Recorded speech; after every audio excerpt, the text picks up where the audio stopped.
राधे राधे। आप सभी का अमृत कथा कहानी चैनल में स्वागत है। बहुत समय पहले की बात है। एक गांव में एक गरीब किसान रहता था। वह मेहनत मजदूरी करके रोज 10 रुपये कमाता था। उसमें से 6 रुपये रोजाना वह दान किया करता था और 4 रुपये में अपने परिवार का पालन पोषण करता था। ऐसा करते करते कुछ समय बीता और उसके 2 जुड़वा लड़के हो गए। अब उस किसान के परिवार में 4 सदस्य हो गए। वे दोनों पति पत्नी और 2 लड़के। अब धीरे धीरे उनके पालन पोषण में किसान को समस्या होने लगी। फिर एक दिन किसान के लड़के ने कहा, पिताजी आप रोजाना 10 रुपये कमाते हैं, इनमें से 6 रुपये रोज दान क्यों कर देते हैं? 4 रुपये में हम अपना गुजारा कैसे कर पाएंगे?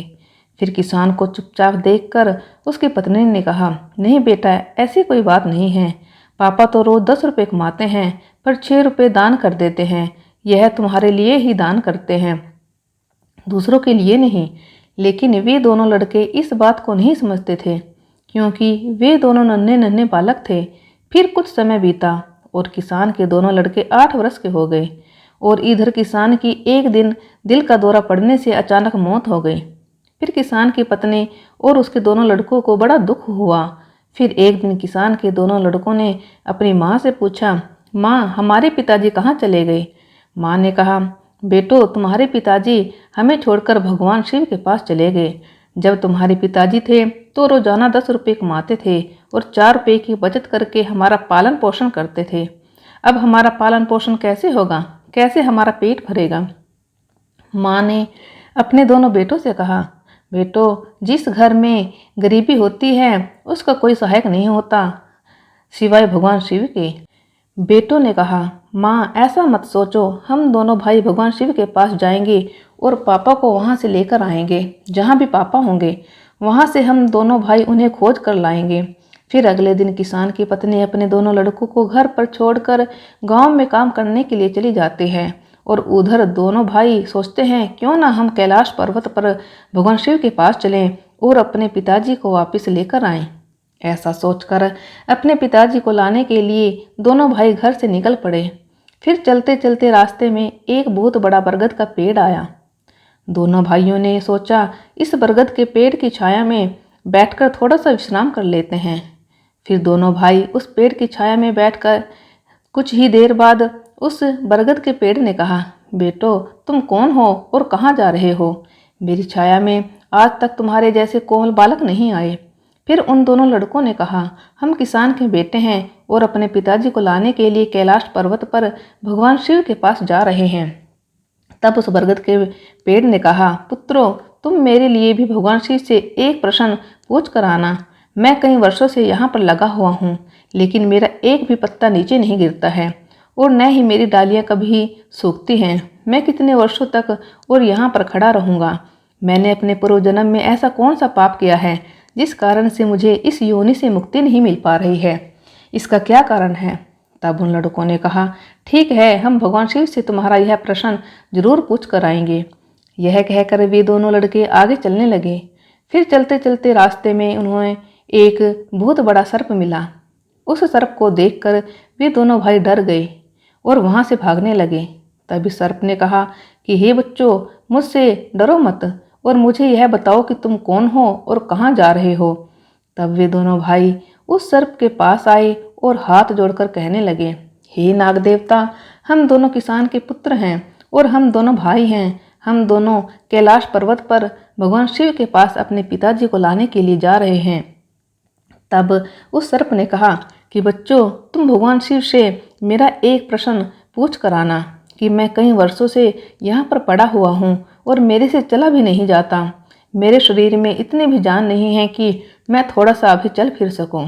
मैंने अपने पूर्व जन्म में ऐसा कौन सा पाप किया है जिस कारण से मुझे इस योनि से मुक्ति नहीं मिल पा रही है? इसका क्या कारण है? तब उन लड़कों ने कहा, ठीक है, हम भगवान शिव से तुम्हारा यह प्रश्न जरूर पूछ कर आएंगे। यह कहकर वे दोनों लड़के आगे चलने लगे। फिर चलते चलते रास्ते में उन्हें एक सेठ मिला। सेठ ने कहा, बच्चों तुम दोनों कौन हो और कहाँ जा रहे हो? तब उन लड़कों ने कहा, हम दोनों किसान के पुत्र हैं और हम दोनों भाई हैं। हम दोनों कैलाश पर्वत पर भगवान शिव के पास अपने पिताजी को लाने के लिए जा रहे हैं।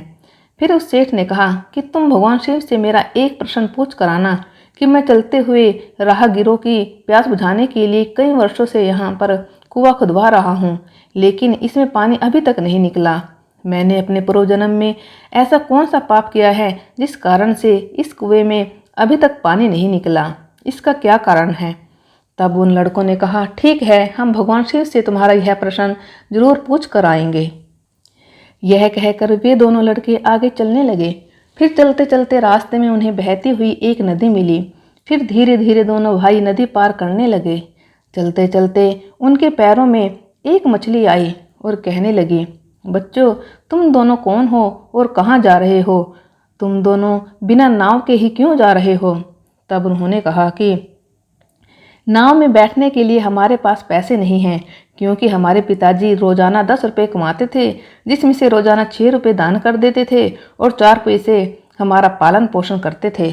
अब हमारे पिताजी घर पर नहीं हैं, अब वे भगवान शिव के पास चले गए हैं, इसलिए हम दोनों भाई उनको लाने के लिए कैलाश पर्वत पर भगवान शिव के पास जा रहे हैं।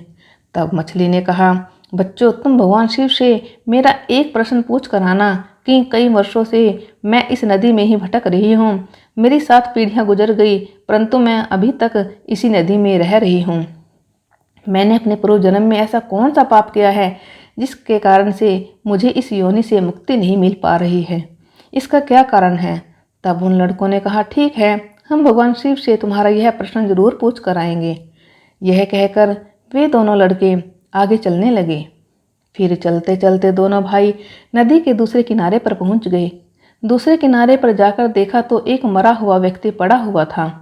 दोनों भाई उस मरे हुए आदमी को लांघ कर जाने लगे तो वह मरा हुआ आदमी कहने लगा, बच्चों, तुम दोनों कौन हो और कहाँ जा रहे हो?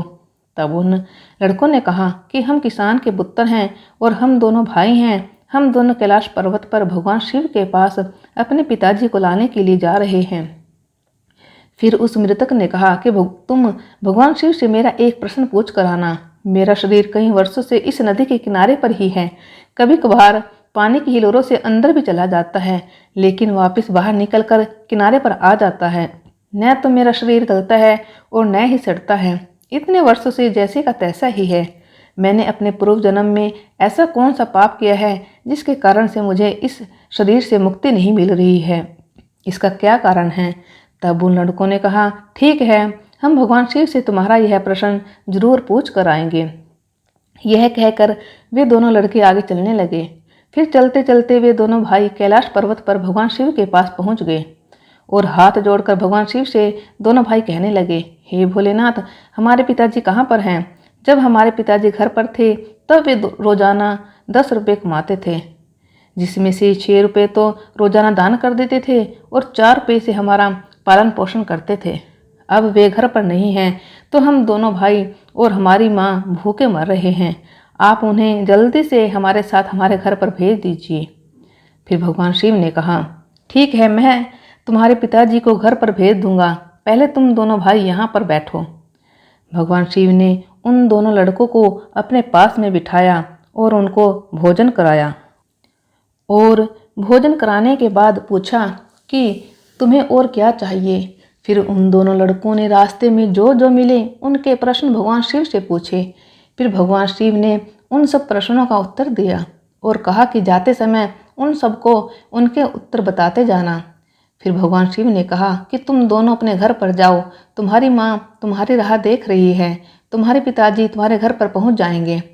फिर दोनों भाई भगवान शिव को प्रणाम करके वापस अपने घर के लिए चलने लगे। चलते चलते रास्ते में सबसे पहले उन्हें वही मरा हुआ आदमी मिला जो नदी के दूसरे किनारे पर पड़ा हुआ था। उन दोनों लड़कों को देखकर वह मरा हुआ आदमी कहने लगा, बच्चों, तुमने भगवान शिव से मेरा प्रश्न पूछा था? तब उन्होंने कहा, हाँ, हमने भगवान शिव से तुम्हारा प्रश्न पूछा था। भगवान शिव ने कहा कि तुम पहले बहुत बड़े विद्वान थे, परंतु किसी को भी अपना ज्ञान नहीं बांटा। अब मर गए तो ज्ञान तुम्हारे अंदर ही अंदर खोल रहा है। जब तक तुम अपना ज्ञान किसी को नहीं बांटोगे तब तक तुम्हारी आत्मा को शांति नहीं मिलेगी। उस मृतक ने कहा कि बच्चों, अब ऐसी हालत में मेरे पास ज्ञान लेने के लिए कौन आएगा? तुम ही मेरा ज्ञान ले लो। फिर उस मृतक ने दोनों भाइयों को अपना सारा ज्ञान दे दिया और ज्ञान देने के बाद तुरंत ही उसकी आत्मा को मोक्ष की प्राप्ति होगी। फिर दोनों भाई आगे चले तो उन्हें वह मछली मिली। मछली ने कहा, बच्चों क्या तुमने भगवान शिव से मेरा प्रश्न पूछा? तब उन लड़कों ने कहा, हाँ पूछा। भगवान शिव ने कहा कि तुम्हारे अंदर अमृत है, जब तक तुम इस अमृत को किसी को नहीं दोगी तब तक तुम ऐसे ही व्याकुल रहोगे। फिर मछली ने कहा, बच्चों कौन मिलेगा मुझे, तुम ही मेरा अमृत ले लो। फिर मछली ने अपना अमृत उन दोनों बच्चों को दे दिया और अमृत देते ही उस मछली की आत्मा को मोक्ष की प्राप्ति हो गई। फिर दोनों भाई आगे चले तो चलते चलते वही सेठ मिला जो राहगीरों के लिए कुआं खुदवा रहा था। उस सेठ ने दोनों लड़कों से कहा, बच्चों क्या तुमने भगवान शिव से मेरा प्रश्न पूछा? तब उन्होंने कहा, हाँ पूछा। भगवान शिव ने कहा कि हम आपके घर में 2 जवान कन्याएं कुंवारी बैठी हुई हैं, जब तक आप उन दोनों कन्याओं का विवाह नहीं करेंगे और कन्यादान नहीं करेंगे तब तक इस कुएं में पानी नहीं निकलेगा। पहले आप कन्यादान करो, उसके बाद इस कुएं को खुदवाना। फिर उस सेठ ने कहा कि मैं वर ढूंढने के लिए कहाँ जाऊँगा, तुम दोनों ही मेरी लड़कियों से विवाह कर लो। फिर उस सेठ ने अपनी दोनों लड़कियों का विवाह उन दोनों लड़कों से करा दिया और उन्हें वहाँ से विदा कर दिया। फिर दोनों भाई आगे चले तो चलते चलते रास्ते में उन्हें वही सर्प मिला। उस सर्प ने कहा कि बच्चों क्या तुमने भगवान शिव से मेरा प्रश्न पूछा? तब उन्होंने कहा, हाँ पूछा। भगवान शिव ने कहा कि तुम्हारे पास में जो मणि है उस मणि को तुमने धरती पर नहीं उगेला और न कभी किसी को दान दी। जब तक तुम इस मणि का दान नहीं करोगे तब तक तुम्हारा शरीर ऐसा ही बना रहेगा। फिर उस सर्प ने कहा, बच्चों मैं यह मणि किसको दूंगा, तुम ही यह मणि ले लो। फिर उस सर्प ने वह मणि उगेल कर दोनों भाइयों को दे दी। मणि को देते ही उस सर्प की आत्मा को मोक्ष की प्राप्ति हो गई। फिर दोनों भाई आगे चले तो चलते चलते रास्ते में उन्हें वही बरगद का विशाल पेड़ मिला। उस बरगद के पेड़ ने कहा कि बच्चों क्या तुमने भगवान शिव से मेरा प्रश्न पूछा? तब उन्होंने कहा, हाँ पूछा। भगवान शिव ने कहा है कि पूर्व जन्म में तुम्हारा काम गुरुकुल में बच्चों को शिक्षा देना था। तुम्हारा पद एक गुरु का था, परंतु तुम उसके बदले में छोटे छोटे बच्चों से अपना काम करवाते थे, हाथ पैर दबवाते थे और उन्हें अच्छी तरह से शिक्षा नहीं देते थे। तुम पूर्व जन्म में बहुत बड़े विद्वान थे, परंतु तुमने उन बच्चों को शिक्षा नहीं दी। उन बच्चों के श्राप के कारण तुम हिल-डुल नहीं सकते। तुम्हारे अंदर जो ज्ञान भरा हुआ है उसे किसी को देना होगा। फिर उस पेड़ ने कहा, मैं यह ज्ञान किसे दूंगा, तुम ही ले लो। फिर उस बरगद के पेड़ ने दोनों भाइयों को अपना सारा ज्ञान दे दिया। जैसे ही उस बरगद के पेड़ ने उन बच्चों को अपना ज्ञान दिया तो उसकी भी आत्मा को शांति मिल गई और वह उस पेड़ की योनि से मुक्त हो गया। फिर दोनों भाई चलते चलते अपने घर पहुंच गए। जब दोनों भाई अपने घर पहुंचे तो किसान की पत्नी उन्हें देखकर बड़ी खुश हुई और कहने लगी, बेटा तुम दोनों कहाँ चले गए और यह दोनों लड़कियां तुम्हारे साथ में कौन हैं? फिर दोनों भाइयों ने पूरी कहानी अपनी माँ को सुनाई। अब उन्हें ज्ञान हो चुका था कि हमारे पिताजी वापस नहीं आ सकते, अब उनकी मुक्ति हो चुकी है। उनके पिताजी ने जो भी दान किया उसका फल उन दोनों भाइयों को भगवान शिव ने दे दिया। वीडियो पसंद आई हो तो वीडियो को लाइक करें, चैनल को सब्सक्राइब करें और कमेंट में लिखें हर हर महादेव। ओम नमः शिवाय।